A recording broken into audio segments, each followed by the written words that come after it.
আজ পয়লা বৈশাখ। এই পয়লা বৈশাখ বা পহেলা বৈশাখ হলো বঙ্গাব্দের প্রথম দিন তথা বাংলা নববর্ষ।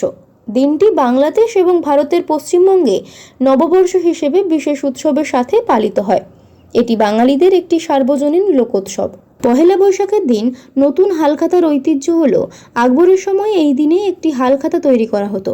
গ্রাম বা শহরে পুরনো বছরের হিসাব বই বন্ধ করে নতুন হিসাব বই খোলা হতো। হালখাতার দিনে দোকানদাররা তাদের ক্রেতাদের মিষ্টি দিয়ে আপ্যায়ন করে থাকেন। পহেলা বৈশাখের দিন নতুন হালখাতার ঐতিহ্য হলো আকবরের সময় এই দিনে একটি হালখাতা তৈরি করা হতো।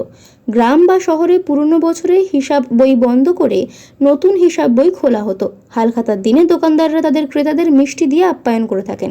তাই এই পহেলা বৈশাখের দিনে এই হালখাতার ঐতিহ্য থেকে গেছে।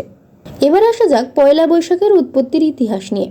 পয়লা বৈশাখের উৎপত্তি নিয়ে মূলত দুটি মত প্রচলিত রয়েছে। প্রথমত রাজা শশাঙ্কের মত।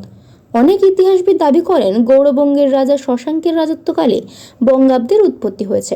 593 খ্রিস্টাব্দে কর্ণ সুবর্ণের সিংহাসনে বসেন শশাঙ্ক। সেই রাজ্যাভিষেকের বছর থেকেই অব্দ বা বৎসর গণনা করা হয়, সেটাই আসলে বঙ্গাব্দ। দ্বিতীয়ত সম্রাট আকবরের মত, যেটি প্রায় সবচেয়ে প্রচলিত। মুঘল সাম্রাজ্য প্রতিষ্ঠার পর সম্রাটরা হিজরি পঞ্জিকা অনুসারে কৃষিপণ্যের খাজনা আদায় করতেন। চাঁদ দেখে হিজরি সন গণনা করা হতো, কিন্তু বাংলায় চাষাবাদ হতো সৌর বছরের হিসেব অনুযায়ী। ফলে অসময়ে কৃষিপণ্যের বিপুল খাজনা দিতে গিয়ে সর্বশান্ত হয়ে পড়তেন চাষিরা। পরবর্তী সময়ে প্রজাদরদি সম্রাট আকবর এসে বাংলা সনের প্রবর্তন করেন। প্রথমে এই সনের নাম ছিল ফসলি সন, পরে বঙ্গাব্দ বা বাংলা বর্ষ নামে পরিচিত হয়। আকবরের এই তারিখ ইলাহির প্রবর্তনকাল ছিল 1584 খ্রিস্টাব্দের 21 মার্চ। এছাড়াও বাংলা মাসের নামকরণের বিভিন্ন উৎস রয়েছে।